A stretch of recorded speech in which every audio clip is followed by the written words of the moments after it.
Go.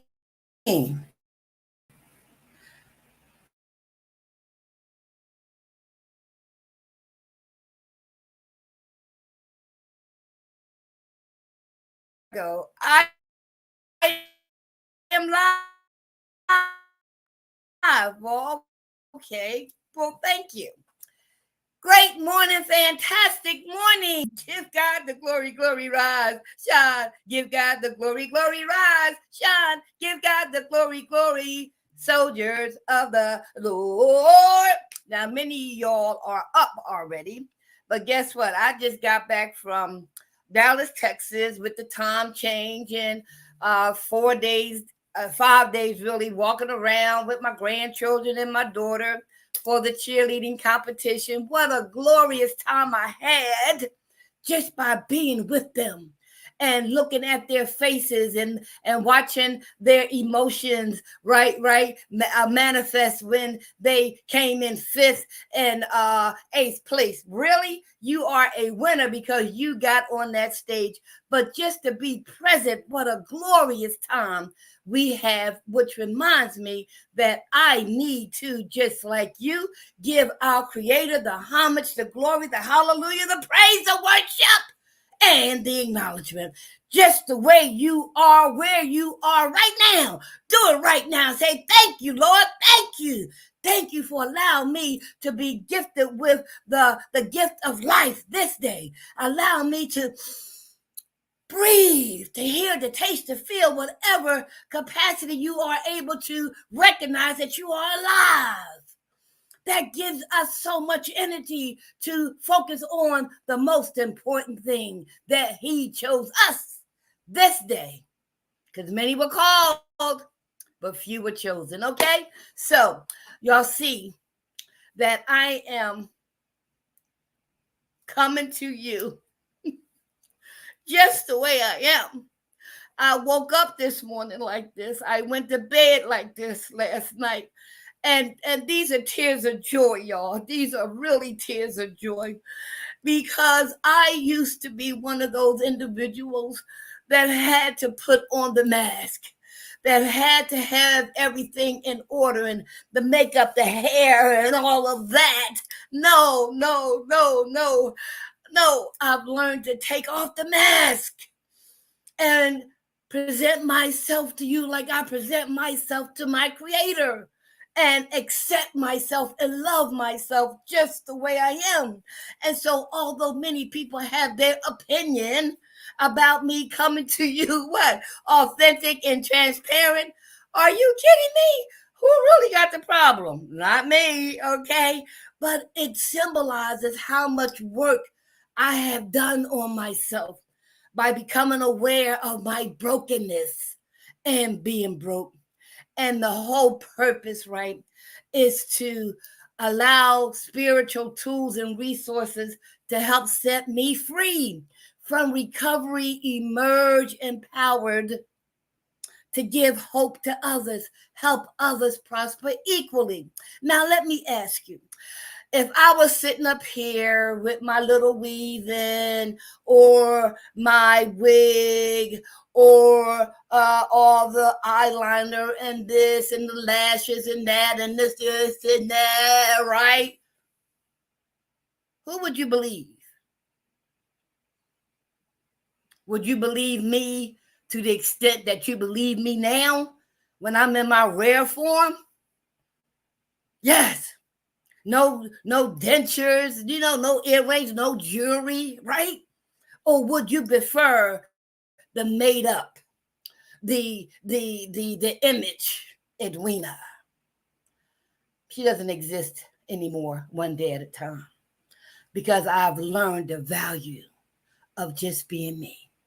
And I have to present myself to you just the way I am, as I put on the necessities that I need to articulate and pronunciate. And that's my dentures. So I'm gonna put them in. Okay, here go my top ones. Mm-hmm. Here go my bottom ones. And if I don't push them up, they may come down. See, just now, right? Okay. But you see how important it is for me to sit before you just the way I am, if I am really, really, and spiritually ready to share with you what freedom really looks like and feels like and can be contagious. So, the purpose of me doing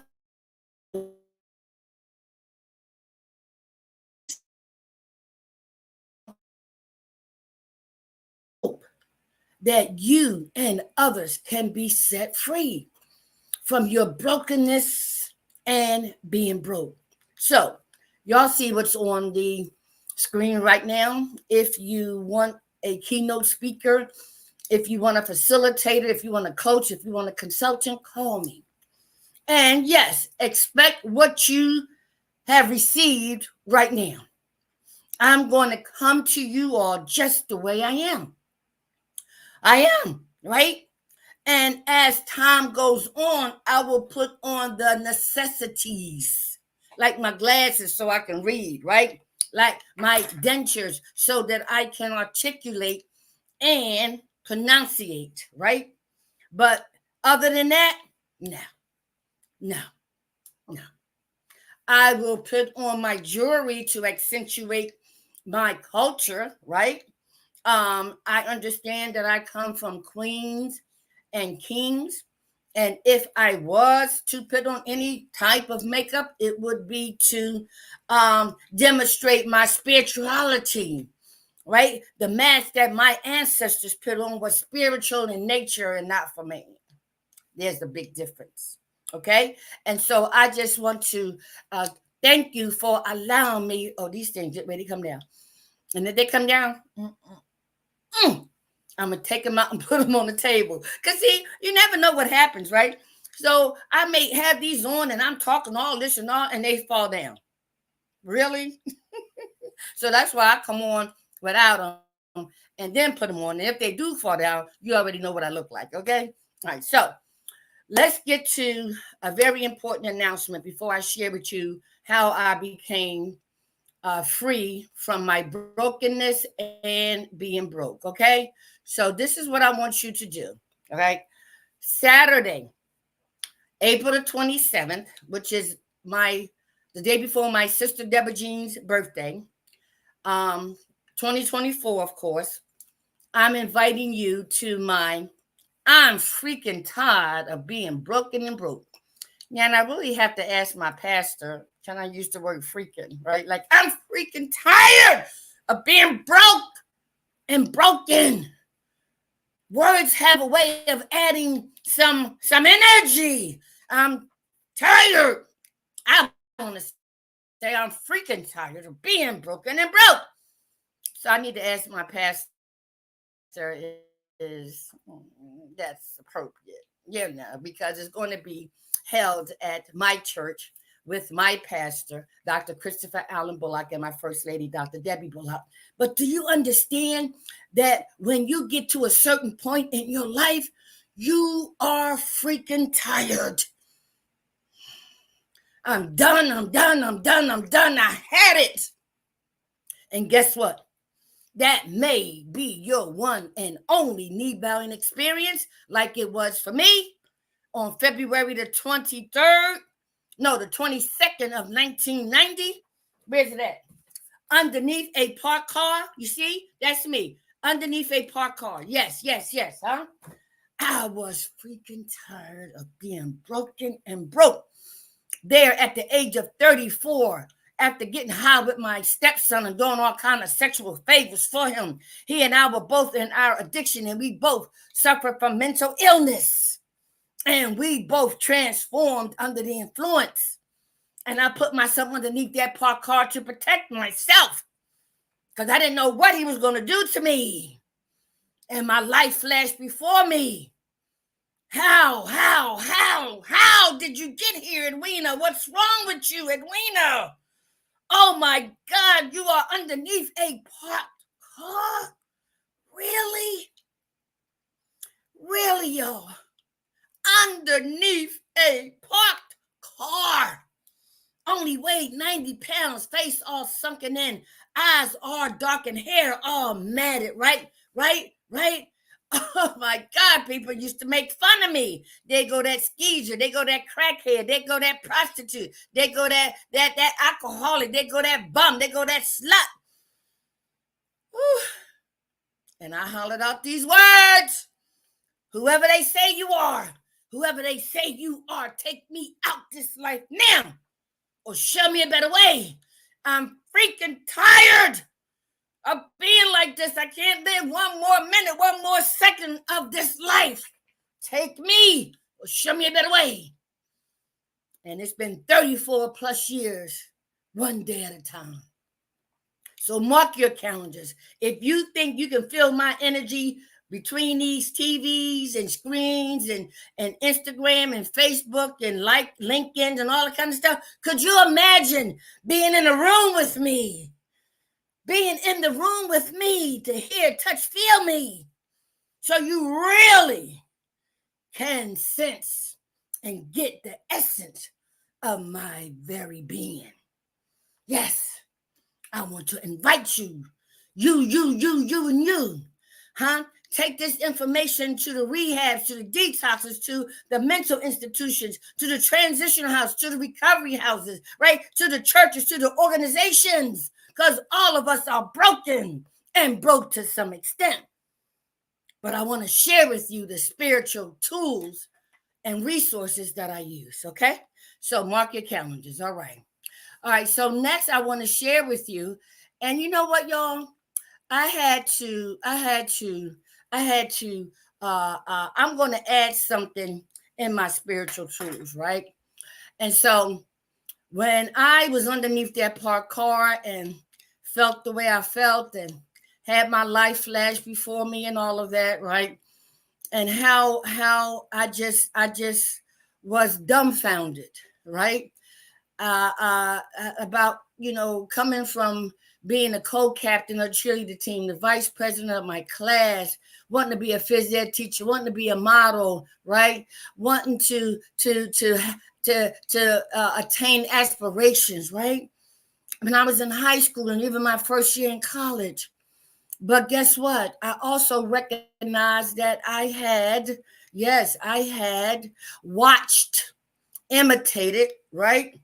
Duplicated behaviors and actions and attitudes from my first group called my family, and how it appeared that smoking was the good thing and drinking was a good thing and being promiscuous was acceptable and flirting was the way to get what you want, right? See what I mean, y'all? The mask. And I had to learn through my AA spiritual 12-step program, not what's wrong with me, but what happened to me. Okay. And so that's one of them, right? And of course, the Bible. When I was young, and I don't remember there being a Bible in my house, but I remember my mother telling us to get on our knees, put our hands together, and say our prayer. Now I lay me down to sleep. I pray the Lord my soul to keep. If I should die before I wake, I pray the Lord my soul to take. Is there any substance in that? No. They are words that I'm just repeating. They have no meaning to me at that time because it wasn't explained to me. But underneath that parked car, I didn't realize the seed was planted then, right? And it sprouted then, saying, whoever they say you are, because I don't know you, take me out or show me a better way. But when I look at the Bible in terms of going to church, yes, and that's where I saw most of the Bibles, and I would see them in people houses, and I would see the white Jesus on the wall, and all those things begin to connect in my brain, and the Louise family call it domestication, right? But what I want to say about the Bible, right? The AA 12-step spiritual principles came from the Bible. And I've been sharing with you and will share with you on the 27th more about how our co-founders, with the assistance of Dr. Carl Jung, said religion can't help y'all. The medical field can't help people like y'all. The lawyers, the doctors, and all of them, they really can't help you. What y'all need is divine intervention. What you need is divine providence. What you need is a psychic change. And that can only come about by having spiritual experiences that can manifest into spiritual awakenings and be applied to all earthly matters. Yes, yes, yes. And so I'll talk more about that. The other resource I use, again, is the 12-step spiritual program. And like I told you, I asked this God that I didn't know to take me out or show me a better way. I was reintroduced to the 12-step program. I was introduced to them before in rehab. I wasn't listening because I kept reservations. Yes, I substituted. When the student is ready, the teacher will appear, right? And so the seed was planted. I'm talking about planting seeds, y'all.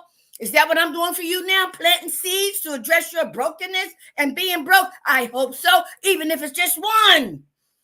I'm planting the seed that we are broken and we are broke. Yes, we are. And we need divine intervention, divine providence, and we need a psychic change. Yes. And that can only come about by learning, applying, and practicing spiritual tools and resources that can give you and me unlimited amount of spiritual awakenings. Oh my God, spiritual wisdom. I'm thirsty. I'm hungry. Yes. And so the next one, of course, was the Spiritual Revival Hour with my late Dr. Benjamin Trimby Brown, right? Every Sunday, he would play these gospel songs. And I wasn't really into gospel in the beginning, but guess what, honey? That's all I play now. That's all I play now. Because every time I hear the R&B, oh my God. Every time I hear the R&B songs, I want to call Tyrone. Switch that channel, right? Make a disconnect. No, God grant me the serenity to accept the things that cannot change, the courage to change the things that can, and the wisdom to know the difference. And so one of the things that I've also realized in my process, that when I recognize that I have been defeated, I had my knee bowing experience. The questions become, and what, so what, now what? What you going to do about it? What's the next right thing to do about it? Oh, heaven no. The question, the final question is, what is the next right spiritual thing to do about it? Okay? All right, so let me go on. And then the 4 agreements is really 5, but I'm going to talk about that more today. And then the transformational teachings by Dr. Sonia. So what I want to do, y'all, I need to add my first spiritual tool that I used, right? That I used in recovery, okay? And so this is my journal that I kept the first 4 years in recovery, right? And and it says, let me see if I can. It says, right, as it was written. You see the word written spelled wrong. You see me underneath the parked car, right? Right? Yes, a 4-year recovery journal, right? Right? Drugs, alcohol, mental illness, prostitution, crime. I even committed murder, homelessness. Yes. And on the back, you'll see in high school when I had aspirations, a 14-year addiction. And then when I got my master's at the age of 43. Right. And I'm 68 now, getting my doctorate degree in biblical studies. So you see how important it is for me to share with you how to address our brokenness and being broke. So let me charge you right now. if you do plan to come to my free event, right, on April the 27th, right? Doors open at 1 and it starts from 2 to 4. Service providers will be there as vendors to give help. I'm also going to have on standby psychiatrists, a psychologist, and counselors in the event that somebody is touched or triggered. I want to provide the help right then and right there. Okay. And so when you come and you're planning to come, I want to give you a pre-homework assignment. Yes, that's how I was able to get my master's degree in human services, right? Specializing in employee assistance program, because I really didn't qualify for the master's program. I had to take the pre-master's program. And so I'm so glad I did.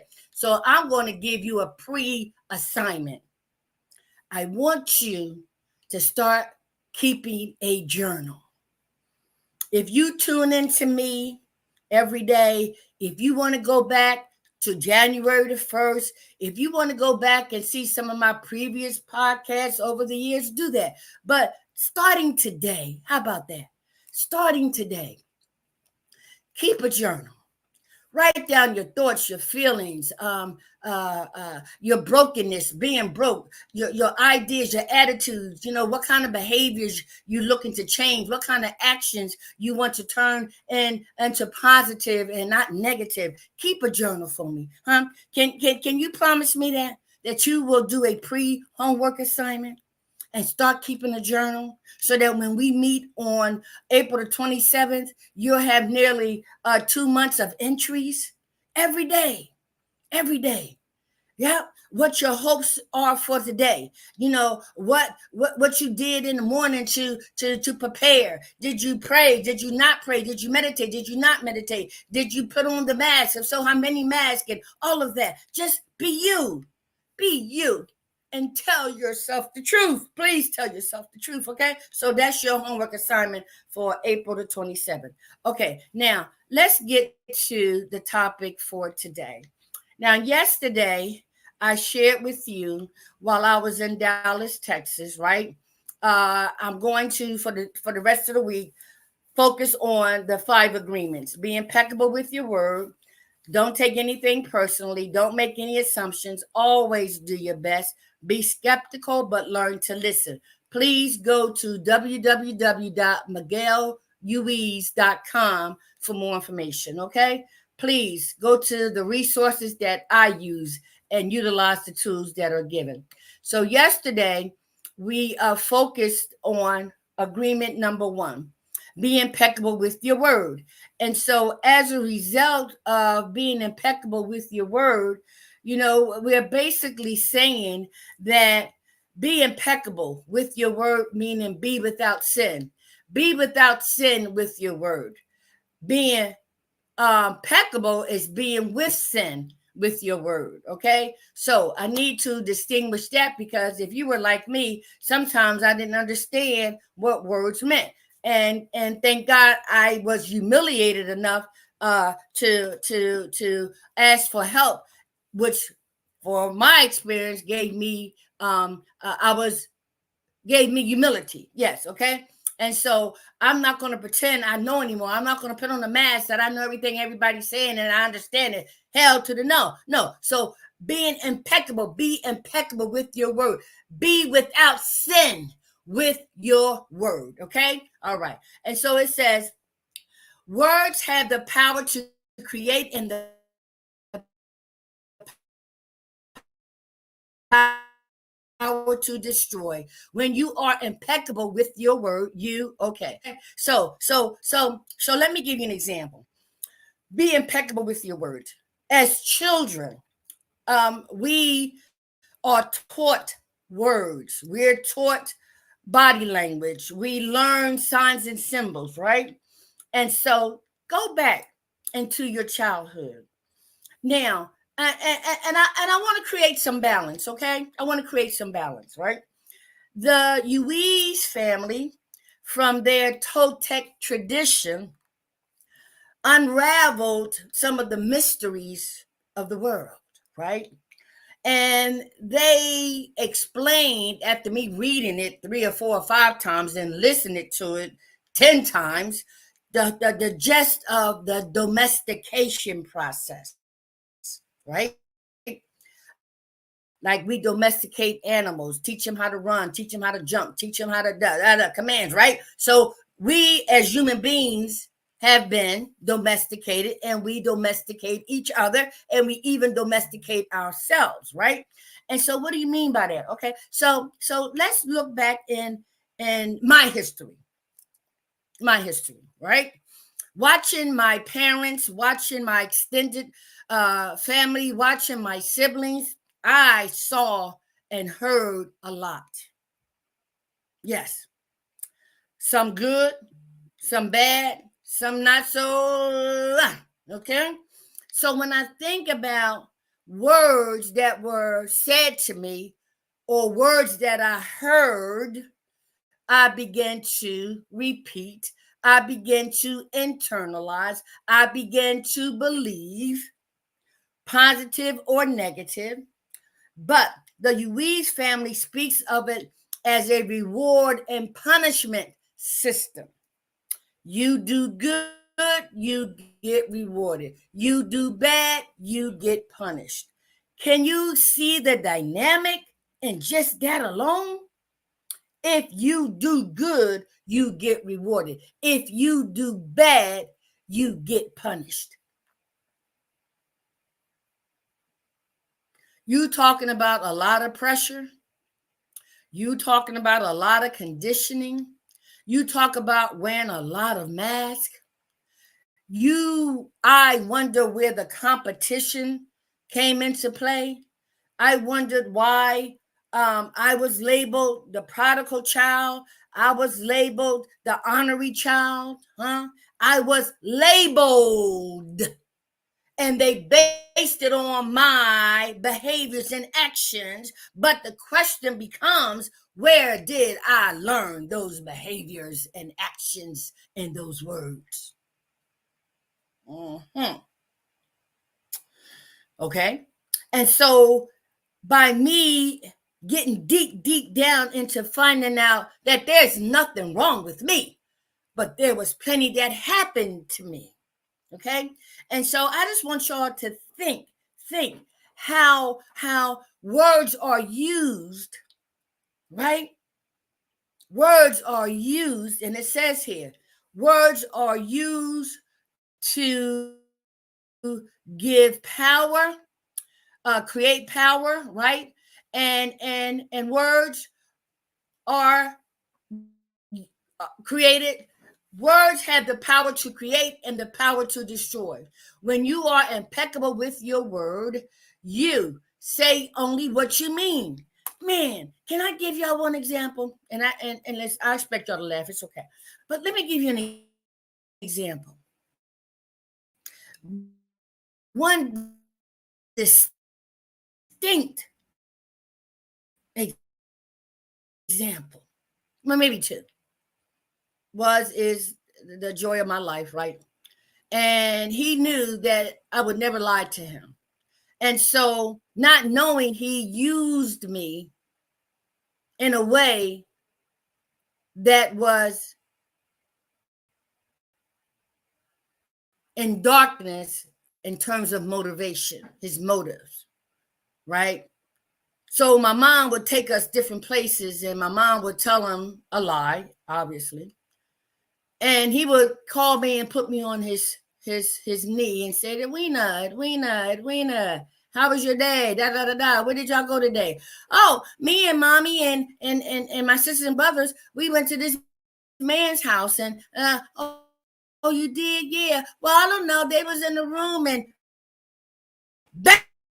bam, he dropped me like a hot potato and proceeded to beat me. Huh? Say what you mean and mean what you say. I was telling the truth. Another situation, right? My cousin Fonnie and his wife. You know, when 5 or 6 years old, whatever, I'm seeing TVs and I'm seeing cartoons and all that kind of stuff. And so when I saw the baby that they had in the stroller with my grandmom Kemp, right? And grandmom Kemp was like, oh. And I'm saying, oh, he looked like a monkey. Bam. What he do? Bam. Y'all get my drift?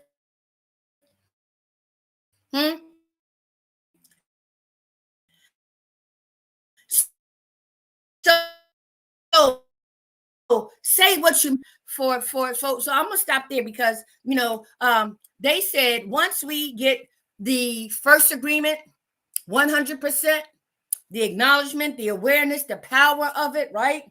To create or destroy, to be impeccable with your word, not only to others, but mainly with yourself. Because what you say to yourself, based on what I've said to you about you, you have adopted, you believe. And all the time, it was a lie. Ooh, it was a lie. So you see why y'all have to come. I'm gonna stop there on April the 27th, because we're gonna dig deep down into these sayings. So I do have an Eventbrite link to send you all, and I'm going to be delivering and passing out and distributing flyers with this event because it's free to everyone, but service providers will have to pay a vendor fee because they want to invite you to come to their company to get whatever services, okay? So let me end by saying, I love you.